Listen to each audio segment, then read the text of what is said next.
What is going on, guys? Jedi here, and today I am bringing you some gameplay build videos. I wanted to come by and bring you guys a little bastet video. I think it would be good to bring this out there because a lot of people use her. A lot of people use her in different ways. I want to bring you one of my ways, and it's a good way because it helps you bring up the crits. I found a way to get a criticals almost to 1,000. They're not every time is 1,000, but it'd be a critical of 8, critical of 9. It's like depending on her basic hits because they all hit differently. So I just want to bring you this video, guys. Please, be sure to check out my other videos at Jedi from the Block at YouTube, guys. It's a lot of good videos out there to show you some good builds, and I just want to help you guys get things going. I mean, if you guys know how to play, props. But for the people who have issues using certain gods, who have issues building, this is a video for you guys, especially you guys, and I'd be appreciated if you guys went and checked out my channel. Even just viewing my videos helps me. Thank you very much. I've been getting a lot of love and support from you guys, so I just want to put that out there. So let's go ahead and get this started, guys. I know you're not here for abilities, you guys are here for builds. So just gonna put this out there real fast. For Joust players, just get all 3.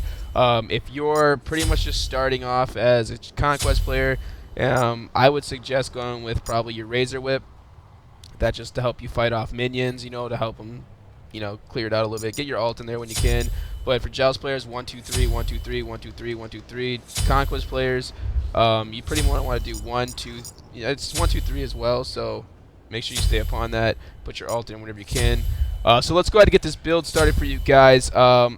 This was a very fun build. I actually just tried it out the other day, and it's nothing like crazy out of this world, but it's different than what I see normally people build. I like to go with this build because it causes a lot of physical power. I love physical power in this game. Speed is nice, but physical power is where it's at. A lot of people think you can just go ahead and build your criticals and it'd be good, and they're just, yeah, you can build your criticals, but you can only max out your crits so much where you can do criticals each time, but you're not punching out enough damage. Your physical power, what's going to allow you to have a higher cap on your crits. So let's go ahead and get this started with Bastet.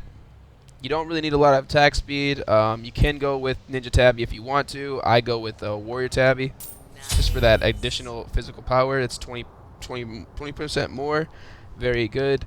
Next up, I like to go with Wind Demon second because it's not really too expensive, but it also is very good early on for speed.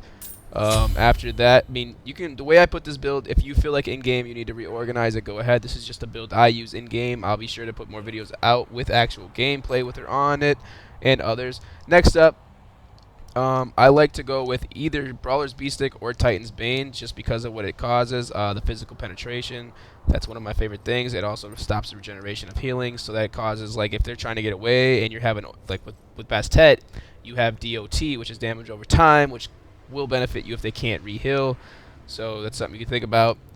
Or you can go with Stone Cutting Sword. That's also a really good one as well because what it does is it increases your physical protection and lowers theirs. So it helps you down the line. It also gives you 50 physical power. But we're going to go with my build. We're going to go Brawler's Beatstick. After Brawler's Beatstick, I'm going to go in here. This is where I start to build a little bit more damage. I like physical power, so I want to Blood Forge because that's going to cause me to get life after kills and of shield. Now, again, I like to go with more power. And if you look into this, the Devourer's Gauntlet. Now, the thing about it is you only get 25 power, physical power, but you get 75 stacks off of kills and minion kills, obviously. 5 for God, 1 for minion. So you get that pretty fast. You kill a lot of minions early on, especially when you kill gods.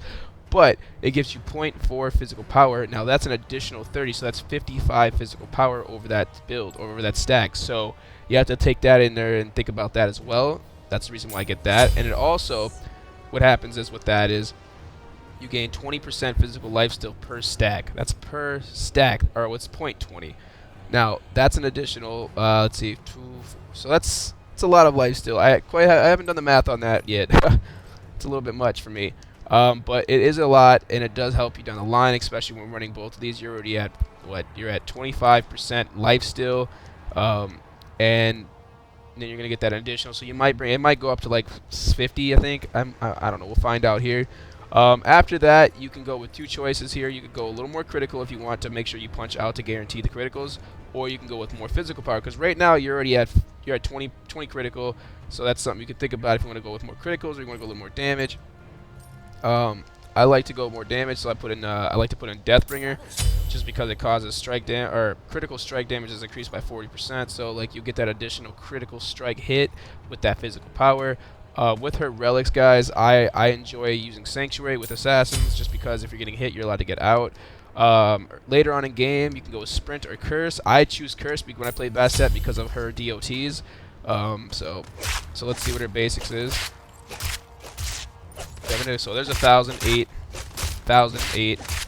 So you see we're doing quite a bit. There's 5, but we do quite a bit of damage. And so there's the DOT. There's one of them. So you're doing. I didn't really count that, but jump is 600. Out. It's most likely a critical each time. So those are really nice. With this build, you will shred really any god because Bastet is just an animal in general, like literally an animal. Her abilities are so dang OP that they just cause so much damage. Now she has no bonus effects. I mean, her hits. So when Bastet hits an enemy with a pounce, razor, whip, or declaw, she wounds the target in brief time, and if the target is wounded, those abilities deal an additional damage. So your wound duration is 3%. So when you hit them with the DOT, so you hit them with that, come with that. So now we're gonna leave. We're gonna leave her alone. So the additional damage is all at 15%. So we're gonna come in with this. Now I didn't just hit her with my full on because I want to show you guys exactly what I was talking about. You will get an additional damage. You will get additional, benefits from this. So just remember that. So let's go ahead and do our full combination. So what I like to do is when I'm around corners, I don't normally play like straight laning with her, especially when I do joust, because most of my teammates do the ideal teamwork for me. I like to single-handedly take out the fire giant. I like to go around and be an assassin like I'm supposed to be with her. She's kind of one of those guys. You want to make sure early on you want to stay in lane so you can level up, but later on you want to make sure that you're able to go in and out of lane without having to worry about it. If you're having issues keeping up with level, make sure you do a lot of jungle fights just for the heck of it, like fight off your blue and your red, just because that's extra XP. If you have the time, and you don't be stupid about it. If you have the time, go take out theirs. It will benefit your team so they don't have that early on. So just make sure you remember that. So let's go ahead and get this started here. We're going to move in. We're going to use our pounce on them. Hit him with the DOT. Hit him with our second or another ability. And then we come in. We should be able to take out anybody who's in our way. She has a lot of damage. And like I said, her DOT does spread. So you can hit up to 2 people at once with that. It's very powerful. Later on in game, you see this doing 173 per tick. And I think it has 4-second duration, so I think that, so it does 105 damage per tick, but with the criticals at 68, so we're putting at like 171, so it's really good. So we're gonna come in here and hit him with that tick, so that's, just want to slow it down there. So we're doing a lot of damage with her. This build is probably one of my favorite builds. I like it. I like the lifesteal. I think the lifesteal is pretty good, especially with that 75% physical power increase, and then you get that 55 increase once it gets maxed out at 75. We're already at 15, so we're starting to bring our stuff up a little bit more here. Let's take a look for you guys. So we're at 276 out of 400, which is great.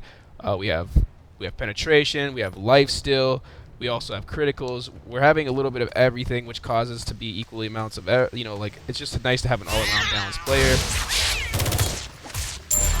I mean, you don't have to be all criticals to win a game. Like, criticals, yeah, they're good. You'll see in most of my videos I have on my channel that they're built on criticals. But I'm starting to do alternative builds here soon. I'm going to be getting, this is one of the alternative builds without criticals. Yes, I have 2 critical sets in there, but it's not max criticals. Like in my other videos, you'll see that I have pretty much all crits and then some physical power, which will cause you to do the most amount of damage. But with her, she doesn't need that many criticals as well.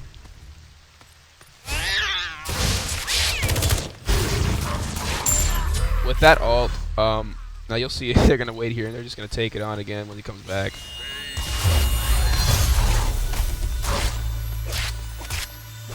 But you don't have to be crazy overpowered with her because her abilities allow her to be in and out. You're an assassin, so you're not going to go in and fight like a full enemy by themselves, obviously.